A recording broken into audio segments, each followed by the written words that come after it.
Fim de tarde de quarta-feira, 23 de setembro de 1981. O céu sobre Santa Catarina não era feito de estrelas, mas de névoa densa. Em menos de uma hora, 2 aviões idênticos, com passageiros ilustres, caíram em condições idênticas. Neblina, pressa e uma sucessão de erros fatais. 2 cidades em luto e uma pergunta: como 2 Piper Navajos colidiram com o destino no mesmo dia, na mesma região, sob as mesmas nuvens? A resposta está nos detalhes.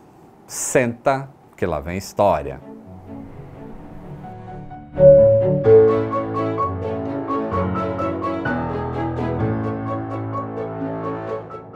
Saudações aeronáuticas! Tudo bem com vocês?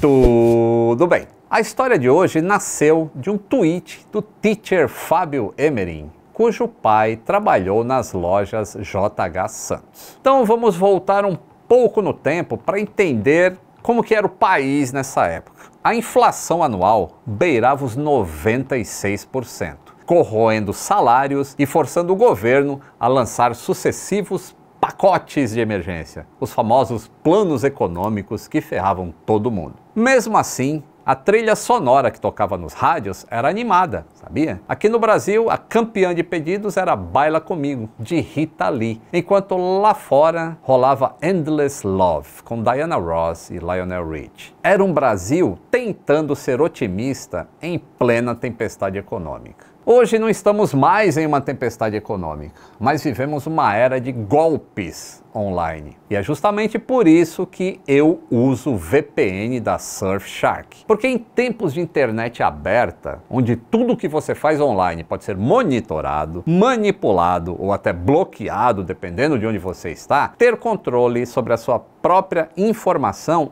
é essencial. Com a Surfshark, você protege os seus dados em redes públicas, navega com privacidade e ainda consegue acessar conteúdos de outros países. Por exemplo, documentários, filmes ou até vídeos bloqueados no Brasil. E o melhor, você pode usar uma única conta em todos os seus dispositivos. E se quiser dar um passo além, a Surfshark também oferece o Surfshark One, que é um pacote completo que inclui antivírus, alerta de vazamento de dados e até um buscador privado, tudo integrado com a VPN. E tem uma oferta especial para quem acompanha o canal, tá bom? Acesse surfshark.com/aviões e use o meu cupom AVIões para ganhar 4 meses extras de Surfshark VPN. Claro que se você não gostar, eles oferecem 30 dias de garantia ou o seu dinheiro de volta. Vai por mim. Proteger a sua navegação é uma daquelas decisões que você só percebe o valor quando já tem.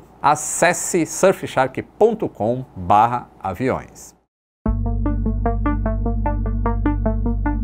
Os 2 aviões eram Piper PA-31 Navajo, lá nos Estados Unidos. Bimotores de fabricação norte-americana, com 9 lugares, incluindo os pilotos. Velocidade de cruzeiro ali de cerca de 380 km por hora. Além de um teto máximo de impressionantes 8.000 metros de altitude. Os Navajos são muito confiáveis para voos executivos, mas ainda incorporavam tecnologias daquela época, dependentes de orientação por rádio e, acima de tudo, da boa meteorologia. Entre 1967 e 1984, saíram quase 4.000 unidades das linhas de montagem. E algumas foram montadas aqui no Brasil, pela Embraer, sob licença da Piper. No manche do Papa Eco Eco Quebec, que partiu de Florianópolis para Concórdia, às 16h24, estava o comandante Keller. Ao lado dele, o copiloto Rubens Keller. Não consta a experiência dos pilotos no relatório, apenas que eles eram experientes e capazes de fazer o voo. Eu também não encontrei informações se eles eram irmãos, porque o sobrenome é o mesmo.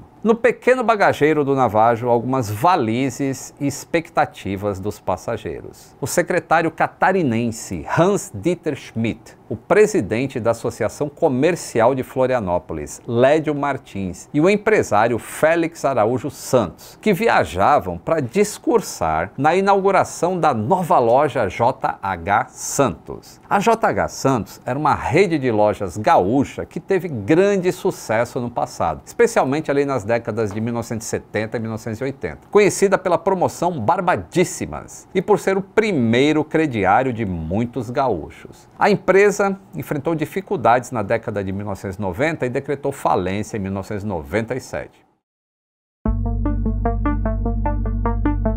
Praticamente ao mesmo tempo, às 16h18, decolou de Porto Alegre o Papatango Juliette Yankee Golf, com o comandante Hercílio Calef e a copiloto Marilda Zaiden de Mesquita, que tinha 34 anos, a primeira mulher a ter licença de piloto comercial no Brasil. E apenas uma aspas aqui, tá? As informações da imprensa nesta época não só contém muitos erros.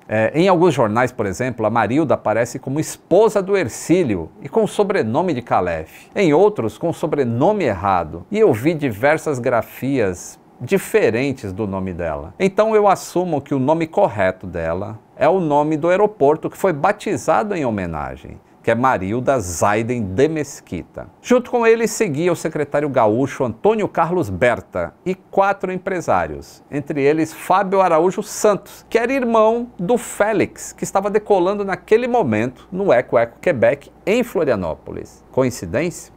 Espera um pouco mais.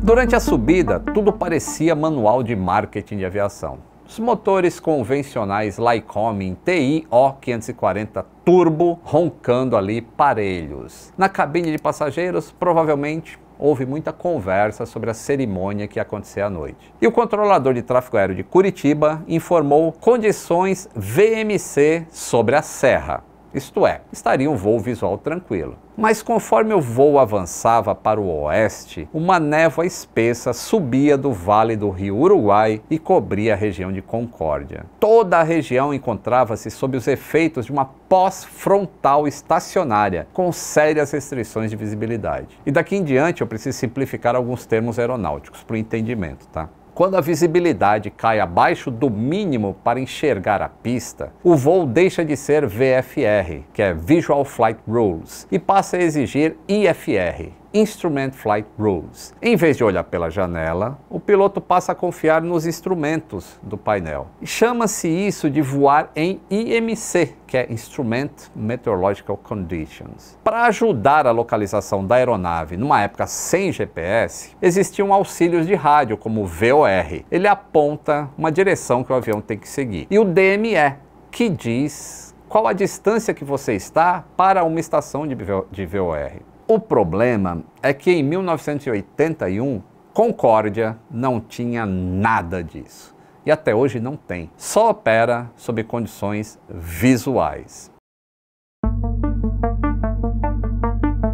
Testemunhas perto do aeroporto, lá de Concórdia, contam que começaram a ouvir os motores dando voltas em cima da cidade, como quem procura um buraco entre as nuvens. Os faróis de pouso dos navajos riscavam a base do nevoeiro, mas de baixo, lá onde as pessoas estavam, não se via nada. E de cima, os pilotos enxergavam apenas aquele cobertor cinzento. Mesmo assim, nenhum deles quis dar meia volta. Havia autoridades importantes a bordo, a banda de música já ensaiava lá na loja, jornalistas aguardavam. Então uma pressão autoimposta ocorria para completar aquela missão.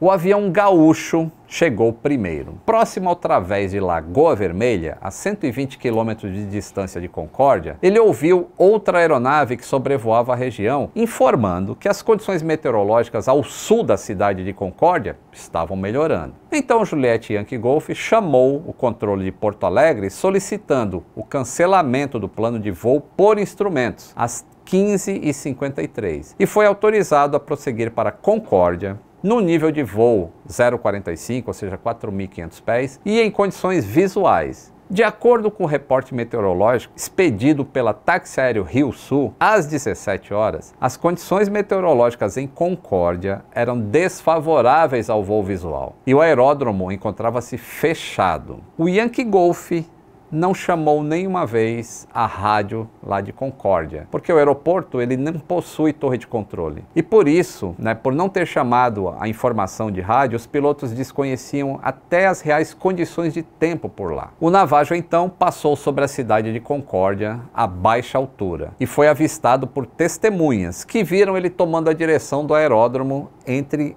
aquela neblina. Como nada se enxergava, o Navajo baixou um pouquinho mais a altitude e acabou colidindo com o topo do Morro Santa Cruz. Com o impacto, 2 passageiros foram arremessados para fora da fuselagem, que explodiu. Os outros 5 ocupantes perderam a vida. A tragédia ganhou o rádio naquele momento, mas quem está voando não sabe os detalhes. O comandante do Eco Eco Quebec se aproximava agora de Concórdia e a visibilidade estava pior ainda. Mas ele optou por tentar o voo visual, conforme o plano, enquanto o aeródromo de Concórdia estava em condições mínimas até para operação IFR, se houvesse. Prepararam o avião, desceram o trem de pouso e por 2 vezes forçaram a altitude mínima, quando efetuaram o procedimento de descida em Concórdia. Como não enxergaram o aeródromo, decidiram finalmente prosseguir para a alternativa, que era Chapecó. Na arremetida, esqueceram de recolher os trens de pouso, o que aumentou o arrasto da aeronave e comprometeu o tempo estimado de voo até Chapecó.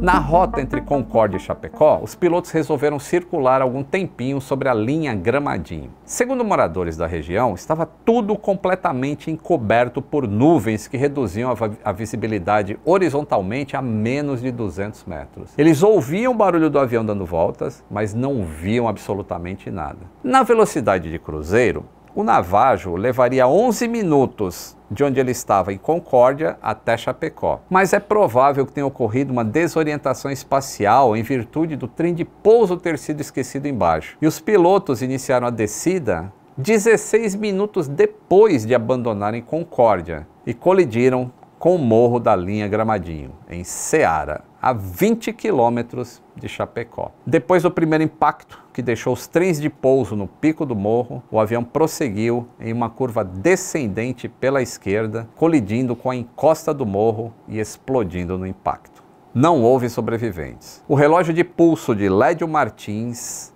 parou exatamente às 18h09.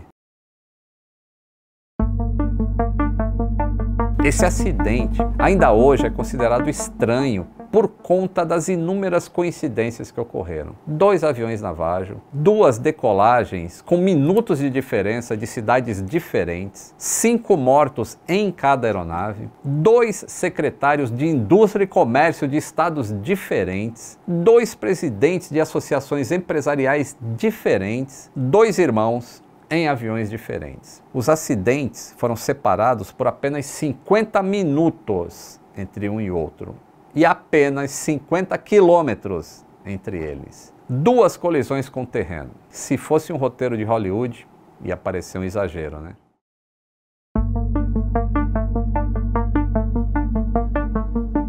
Os relatórios finais apontam o mesmo elo nos 2 acidentes. CFIT, a sigla em inglês para voo controlado contra o terreno. Ou seja, o avião estava voando, estava sob controle, os motores funcionavam, tudo funcionava, mas a tripulação tomou decisões que violaram procedimentos estabelecidos de voo visual. A razão imediata? A baixa visibilidade. O segundo elo da corrente foi a falta de auxílio à navegação. Sem VOR, sem DME, sem sistema de LS que guia o piloto, assim como trilhos invisíveis para um pouso sem visibilidade. Terceiro elo foi a pressão operacional, o famoso vamos tentar mais uma vez, porque tem gente importante aqui. E por fim, a cultura de segurança, como a gente conhece hoje, ainda estava engatinhando na aviação executiva lá do início dos anos 80. Decisões de alternar, de abastecer mais combustível ou adiar o evento raramente eram feitas. E o que é o CFIT? Para você entender um CFIT sem o jargão da aeronáutica, se imagine dirigindo em uma rodovia um trecho de serra, à noite, dentro de neblina densa. O velocímetro do carro 80 km por hora, mas a neblina esconde a próxima curva. De repente, a pista vira um paredão e não há tempo de frear. No avião é igual, só que a velocidade é muito maior e a curva é um morro de 800 metros de altura. Concórdia amanheceu envolta em sirenes, caminhões-pipa e uma multidão de curiosos. A banda que tocaria na inauguração da loja agora tocava marchas fúnebres. Jornalistas usavam telex e fax para mandar fotos chamuscadas aos grandes jornais. A festa virou um mutirão de reconhecimento de corpos carbonizados. Eu encontrei o nome dos dois sobreviventes em jornais locais depois de muita pesquisa, mas nenhuma notícia a mais. Então, Adão Almeida de Oliveira e José Carlos da Silva Reis, se vocês estiverem vivos ainda, se alguém conhecê-los e quiserem falar sobre esse acidente, entre em contato no e-mail pautas@aviõesemusicas.com. E o que mudou na prática depois? Bom, os acidentes aceleraram a instalação de um VOR-DME lá em Chapecó. E hoje em dia, existem procedimentos até de aeronave que são baseados em satélite. Então, quando a gente voa hoje em dia, a gente nem percebe o quanto as coisas eram precárias lá nos anos 80, os anos do show da Xuxa. Aliás, já passaram 40 anos, hein? Olha o tempo. Os elos, eles não devem se unir. 44 anos depois, cada setembro lembra que a segurança é uma corrente de elos. Quando muitos elos falham, o acidente deixa de ser um acaso. Hoje temos radares modernos e aplicativos de meteorologia que cabem na palma da mão, no seu device, no seu dispositivo. Mas a escolha final ainda repousa no ser humano atrás do manche. Então que a história do Juliette Yankee Golf e do Eco Eco Quebec permaneça viva para que outras não precisem ser contadas. É o fim da história, mas não o fim do aprendizado. Considere apoiar o canal para a gente continuar produzindo e pesquisando essas histórias de aviação. É só clicar no botão Seja Membro e seguir as instruções do YouTube. Além do seu nome nos créditos, você ainda recebe conteúdos exclusivos e a gente vai mudar algumas coisinhas a mais para quem for membro no canal. Um grande abraço e até o próximo voo!